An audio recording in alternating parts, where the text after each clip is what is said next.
Hi guys, in this lesson I'm gonna take a look at how you can use triad pairs to make some really nice lines with altered dominance.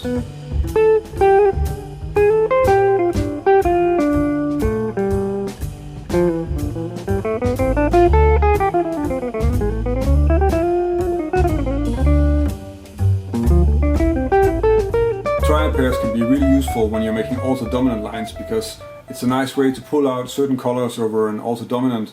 And it's also an easier way to make melodies that actually make sense. It can be difficult to make strong melodies with something as difficult as an altered scale.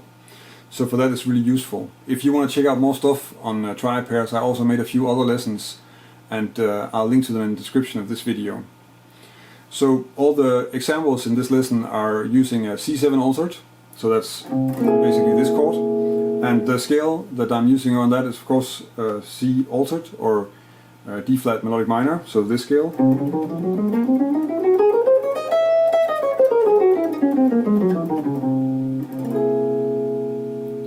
And since we're working on using triad pairs, it makes a lot of sense to take this scale and practice it in diatonic triads, so that would be something like this.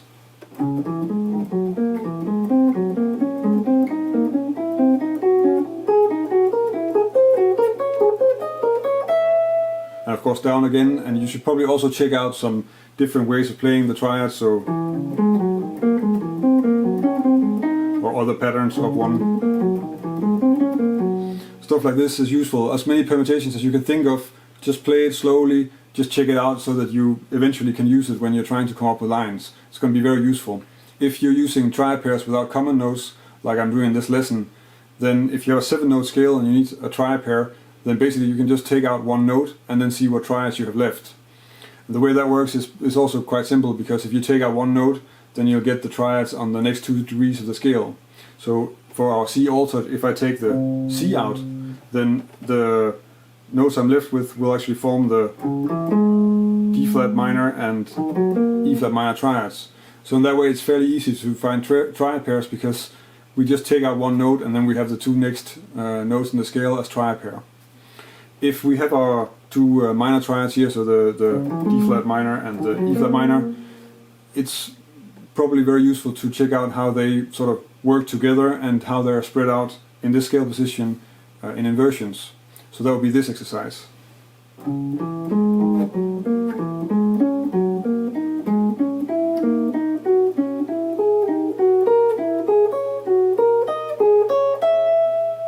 Another exercise that's really useful if you want to practice towards being able to make lines is to just practice the triads as an improvisation.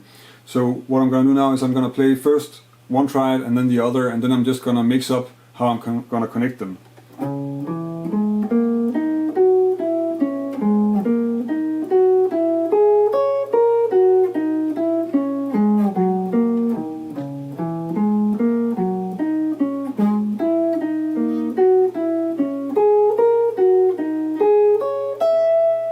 Probably I'm not going to write out the whole thing, but you get the idea. I'm just playing first one triad and then going to some note in the next triad and I'm trying to play that, and basically just having an exercise where I'm really getting an overview of where the triads are in the scale position, and also already practicing making melodies with it, which is of course what you want to do once you start using it in your solos.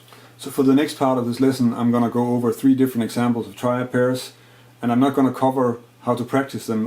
Now I covered these 2 minor chords, so the D flat and the E flat minor, and of course the principle is completely the same when it comes to learning other triad pairs, and it's all about using them.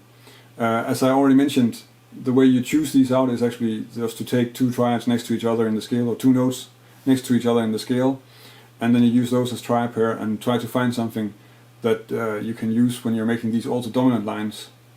Usually when you get started with triad pairs, people always take 2 major triads next to each other, but for this, since we really want to have if we do that here, we will get the G flat and the A flat, and we miss the E, which is a very essential note because it's the major third of the dominant that we're playing on. So for that reason, that's the one triad pair that I didn't use here, and I chose to take always triad pairs that would include the E. So there are a few other ones. Let's take the first example.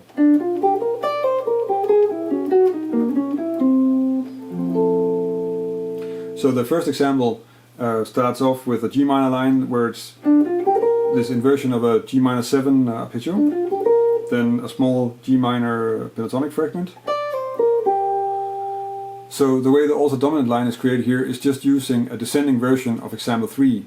So that means that we're just playing the inversions, well, in a descending way though,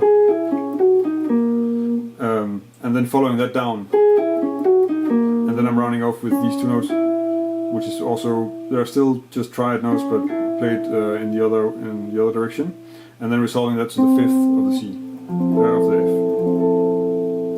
F. The second example sounds like this.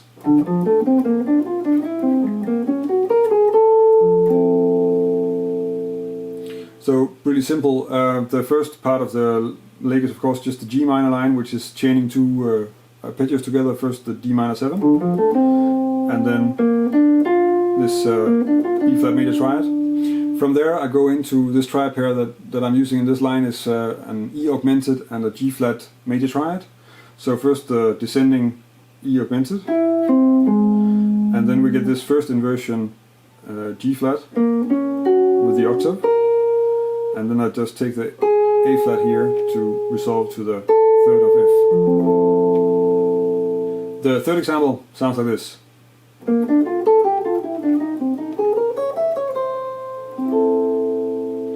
So here I'm using the triad pair consisting of an A flat major triad and then the triad a whole step above that, which is a B flat diminished triad.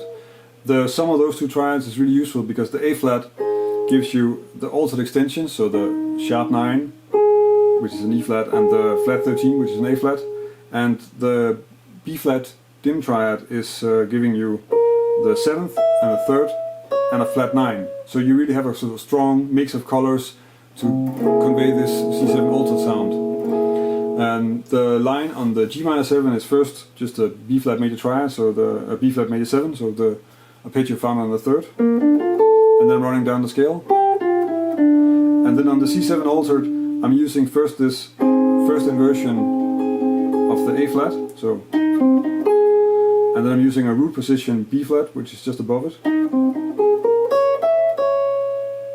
and just making that small pattern on the B flat dim triad, and then resolving that to the 5th of F major 7. And this way of using the triads to make melodies, where I'm playing some inversion and then just trying to skip up to the next step in the next triad and playing a pattern there, is something that I use really a lot. I think it's a very nice way to make melodies that are a bit surprising, and you get a large range and you can still kind of connect it still kind of makes sense, and you really get to use some other extensions and some other colors on the chord. That was 3 examples and some exercises on how you can use triad pairs to make altered dominant lines. If you have never seen any of my videos before, then you can of course subscribe to my channel. I publish a new lesson every Thursday, and I've been doing this for a little over 2 years, so there's already really a lot of lessons on my channel to check out if you want to check out some stuff and see if I've already made a lesson. If there's a topic that you would like to hear a lesson on, then leave a comment on the video or connect with me on social media. So you can connect with me on Facebook, Twitter, Instagram, Google+, and let me know there. It's always nice to hear what you guys want to hear lessons on, and if there's something I should do differently or do more on, or do another kind of lesson on.